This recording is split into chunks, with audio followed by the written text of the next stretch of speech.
Hello everyone, welcome to Choppy Tech. Today we are talking about my mobile phone stands. Not really. We're talking about the Corsair K95 RGB Platinum keyboard.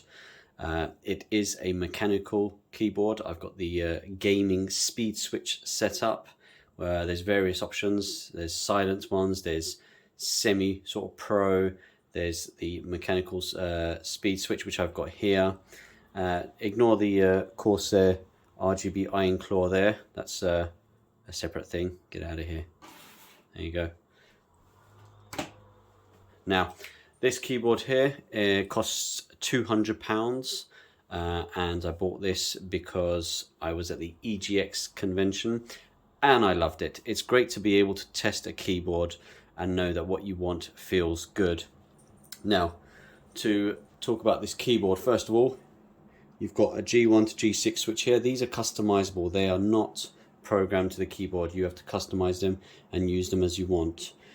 Say, for example, League of Legends. I've got these and these all sort of synced, so I don't have to use these number keys. I can just use these instead. It's easier on the hand that way.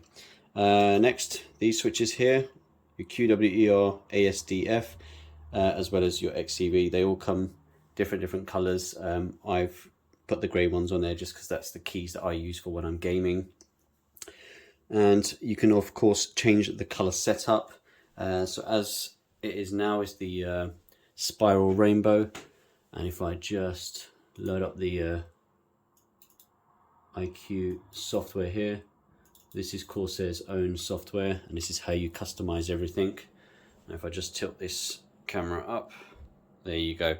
So if you look at my other videos, you'll see what kind of computer case setup I've got, and that's hence it's all colorful. This at the moment is the keyboard that we've got here. Now you can go to lighting effects and you can then change how the lights will appear. At the moment I've got spiral, rainbow, but you can have them pulsing.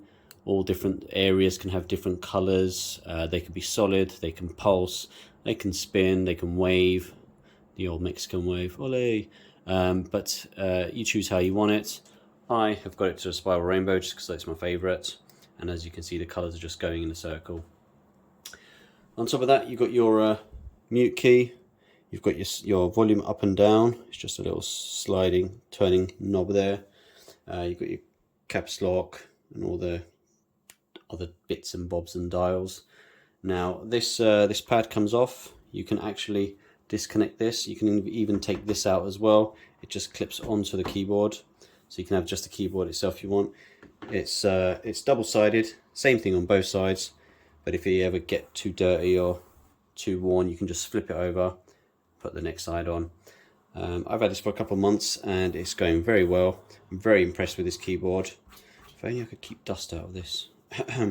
Now these switches, if you listen to them,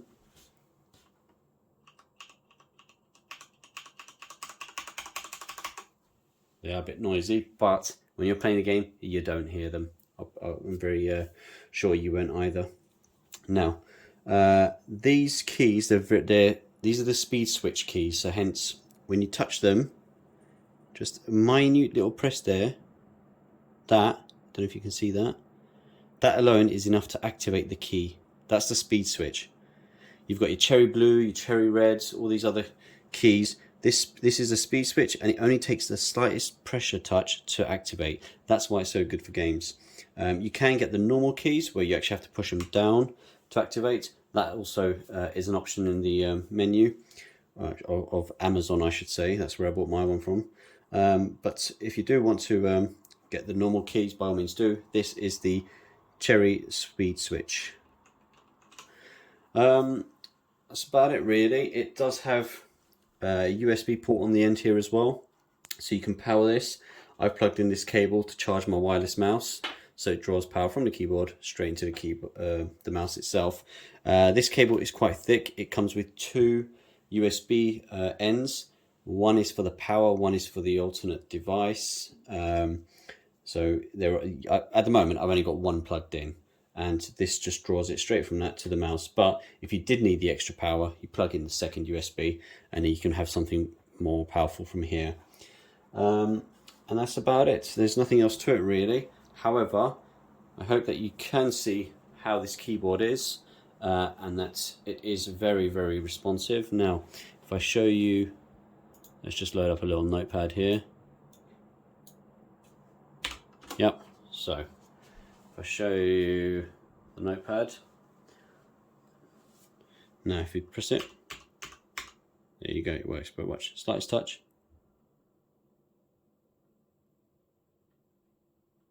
Very, very slight. Don't have to touch it all the way. That's me pressing it all the way now. That's the difference between the motion. So if I show, actually, let's bring it down a bit. There you go. Now you can see me press it.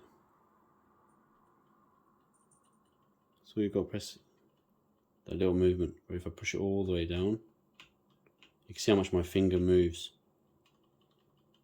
Yeah. So that's the speed switch. And if you're a gamer, by all means, go for the platinum. You won't be disappointed. So I hope this video helped. Some information to help you decide which keyboard to get. I have tried some of the others, but I do find this is the best one for me. The small customizations, the speed switches just make this keyboard excellent. I cannot fault it. It is superb, and I'll definitely buy this again, unless there's a better model out if this one breaks down. But it's going strong. And the software, now if I show you the IQ software, let's not save that PowerPoint. So as you can see, the software is fully customizable to all Corsairs. This is my, oh, it's just a picture of a case, but that's not my case. Actually, it is my case. Yeah, there's the Obsidian case. Before, I used to have a different picture. I've got my Corsair memory as well. You can set up all the different colors, as well as the case controller, the mouse, the keyboard. What's this one? Oh, this is just the little USB connector. That's for the mouse. It's just a little dongle. However, you have all the options to change all the pictures here, and it even shows you all the sort of temperature settings, everything from all your memory, your graphics, sorry, not your graphics card, your processor, your case lighting systems, water cooling, etc. It is a good suite. There's the regular updates to it. So if you did want to, what's this? Skip tutorial? No thanks. I don't need that. But there you go. It shows you absolutely everything. It's very informative, greatly designed, and you'll have fun playing with that. So here's to you and your future mechanical keyboard. Go get one. Thanks for watching, guys. These videos are, of course, for your benefit, and if it is of use to you, please show your support and subscribe to the channel, and I'll make some more videos when I can.